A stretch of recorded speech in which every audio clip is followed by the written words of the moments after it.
মুসা নবী একদিন আল্লাহর কাছে কয়, আল্লাহ ফেরাউন এত জ্বালান জ্বালায়, তুমি কি ফেরাউনকে গজব দিয়া ধ্বংস করতে পারো না? আমার আল্লাহ কয়, মুসা আমি ফেরাউনকে 4টা কারণে গজব দেই না। কয় কারণে? ফেরাউনকে 4টা কারণে গজব দেই না।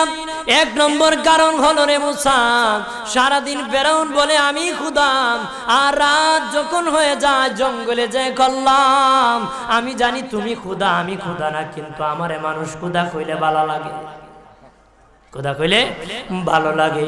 প্রভু তাই তুমি বিরক্ত হইয়া আমার উপর গজব দিও না।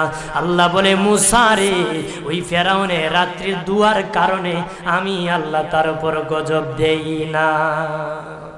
2 নম্বর কারণ হলো, আরে মুসা তোমার মুখে দাড়ি, ফেরাউনের মুখে দাড়ি, তোমার বরণের জুব্বা, ফেরাউনের বরণের জুব্বা, তোমার মাথায় পাগড়ি, ফেরাউনের মাথায় পাগড়ি। আমি যদি গজব দিই, জুব্বার বেজ্জতি হবে, পাগড়ির বেজ্জতি হবে, দাড়ির বেজ্জতি হবে।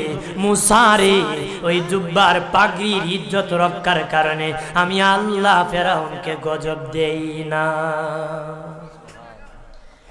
3 নম্বর কারণ হলো, আল্লাহ বলেন, মুসা রে মুসা, 3 নম্বর কারণ হলো, ফেরাউনের বাড়িতে একটা এতিমখানা আছে।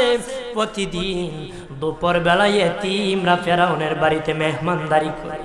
তারা খাওয়ার পরে আমি আল্লাহর কাছে দোয়া করে, আল্লাহ তুমি যদি গুসা হয়ে ফেরাউনকে গজব দিয়ে ধ্বংস করে দাও, আমরা এতিমকে কে খাওয়াইবে রে আল্লাহ, আমাদের দুয়ার বরকতে ফেরাউনকে গজব দিও না। আল্লাহ বলে, মুসা রে, এতিমের দুয়ার কারণে আমি আল্লাহ গজব দেই না।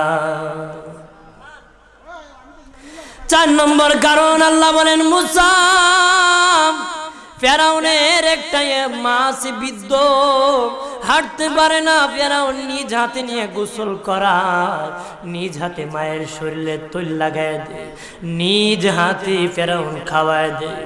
যখন খাওয়ানোর পরে মা বিছানার মধ্যে ঘুমায় যায়, ওই ফেরাউনের মা আমার কাছে 2টা হাত বাড়ায়, আল্লাহ আমার ফেরাউনকে যদি গজব দিয়ে ধ্বংস করে দাও, আমি মায়ের সেবা কে করবে?